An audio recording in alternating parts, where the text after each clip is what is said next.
Hello students, in this video I am going to explain resistance.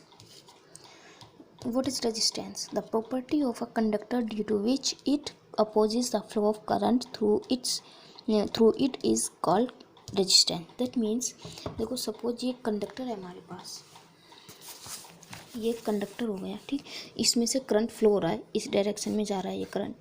तो कहीं ना कहीं इस कंडक्टर के अंदर एक ऐसी प्रॉपर्टी होती है कि जो इस करंट में कहीं ना कहीं रुकावट डालती है, और उसी रुकावट को आप क्या बोलते हैं? रेजिस्टेंस, ठीक है। दैट मीन्स ये एक आपका कंडक्टर है, दैट मीन्स वायर आप बोल सकते हैं, और इसमें क्या हो रहा है? करंट फ्लो हो रहा है, बट कहीं ना कहीं इस कंडक्टर के अंदर एक ऐसी प्रॉपर्टी होती है जो इस करंट के फ्लो होने में थोड़ी बहुत रुकावट डालती है, और उसी रुकावट को करंट को प्रिवेंट करने की प्रॉपर्टी को आप क्या बोलते हैं? रेजिस्टेंस, ठीक। चलिए, now the SI unit of resistance is ohm. जो एसआई यूनिट होती है रेजिस्टेंस की वो ओम होती है, ठीक है।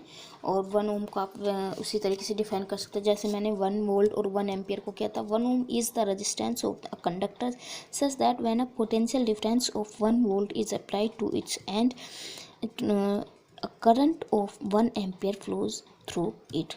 That means 1 एम्पियर का करंट और 1 वोल्ट का पोटेंशियल डिफरेंस जब किसी कंडक्टर में होगा तो उसमें उस टाइम पे जो रेजिस्टेंस क्रिएट होगा वो 1 ओम होगा।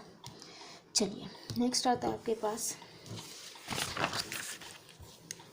Factor affecting the resistance of conductor, ठीक है। रेजिस्टेंस को कौन कौन से ऐसे फैक्टर हैं जो अफेक्ट करते हैं? सबसे पहले तो आता है लेंथ, कंडक्टर की लेंथ। देखो आप क्या बोल सकते हैं? The resistance of a conductor is directly proportional to its length. That means जितनी ज़्यादा लेंथ होगी उतना ही ज़्यादा रेजिस्टेंस होगा। कोई लॉन्ग वायर होगा उसमें उतनी ज़्यादा रेजिस्टेंस होगा, शॉर्ट वायर होगा उसमें उतना ही कम रेजिस्टेंस होगा, ठीक। नेक्स्ट यहाँ पे आ जाइए effect of area of cross section of conductor.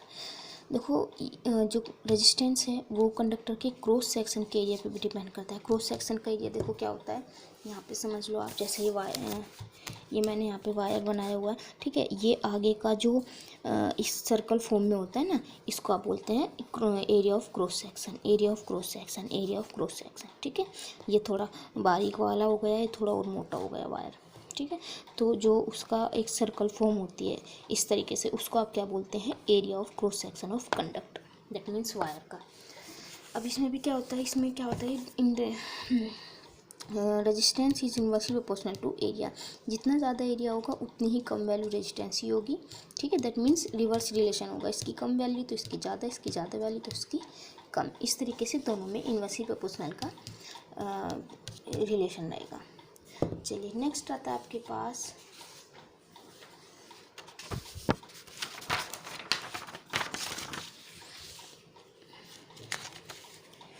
Third point आता है effect of nature of material of the conductor. Definitely जो मटेरियल होता है उसके नेचर पे भी डिपेंड करता है, ठीक है। अलग अलग मटेरियल के लिए अलग अलग रेजिस्टेंस होता है, और ये एक मटेरियल की ही प्रॉपर्टी होती है। तो इसमें आप अलग से कोई फॉर्मूला नहीं लगा सकते कि हर एक मटेरियल का अलग अलग रेजिस्टेंस होगा, ठीक है। यहाँ पे मैंने एग्जांपल दिए हुए हैं, इनको पढ़ लेना।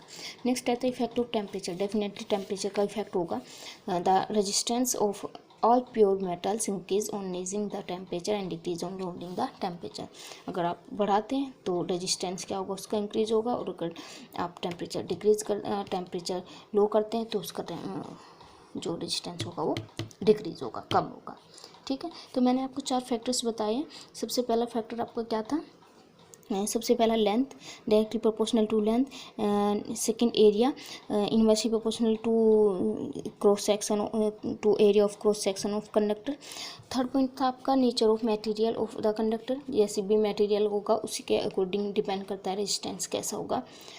और नेक्स्ट आता है आपका इफेक्ट ऑफ टेम्परेचर, ठीक। दैट मीन्स टेम्परेचर पे डायरेक्टली डिपेंड करता है रेजिस्टेंस।